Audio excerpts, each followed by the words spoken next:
In this video, I will be covering the 5 most common bias traps we fall into when interviewing people for a job. My name is Konstantin Slavovsky. I'm a veteran of nearly 20 years in the business of recruitment, strategic talent acquisition, and employment consultancy.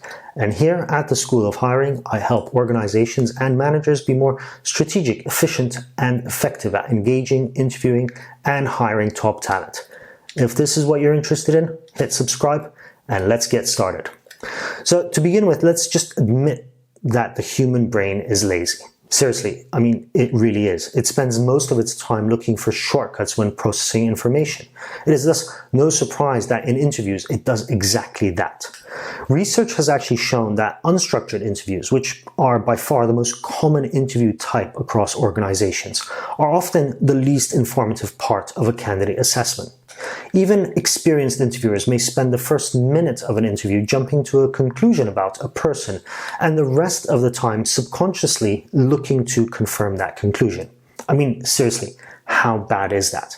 Just to put it into context, this means that all too often the performance of a candidate in an interview is the result of the first impression they make, and the first impression is often imprinted on your brain before you even ask a question.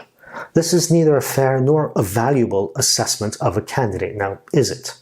The problem here stems from the fact that most interviewers have never been trained to interview.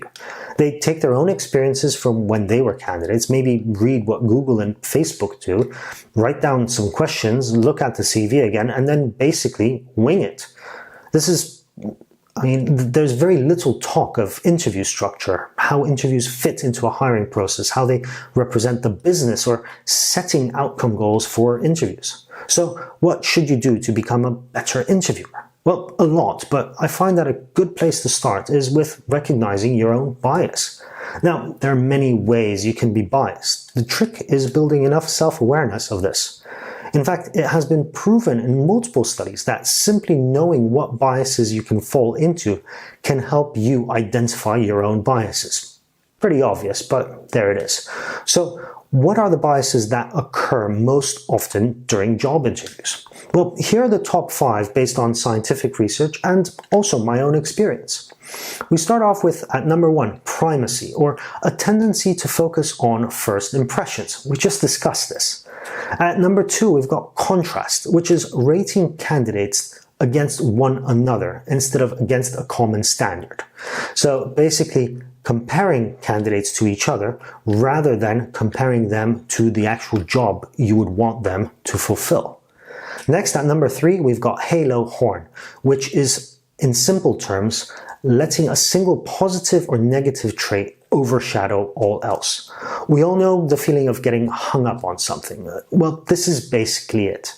And then next, at number 4, we've got stereotyping. I think you know that one, but just think about your reaction if you were interviewing for a CEO position and someone looking like a Hell's Angel walked into the interview. What you most likely did in that split second there was stereotyping. And then at number 5, we have the similar to me biases. Now, they're actually a group of possible biases, but they are best summarized as looking to hire people who are most like a mirror image of yourself. This can be both in physical appearance, communication style, or way of thinking. And then as a bonus, as a 6th one, there is also a tendency among interviewers in a process to exhibit something called blind spot bias. This is basically recognizing that others may be biased, but being quite confident that you yourself are not.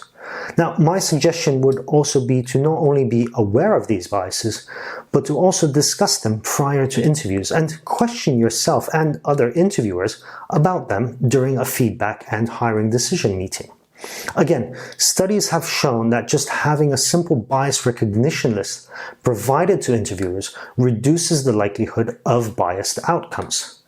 In summary, be aware of your biases. As humans, we cannot help being biased to some extent, but being aware of our biases can allow us to make more informed, calculated, and sound hiring decisions. If this was interesting and you would like to learn more, hit subscribe and check out our other videos.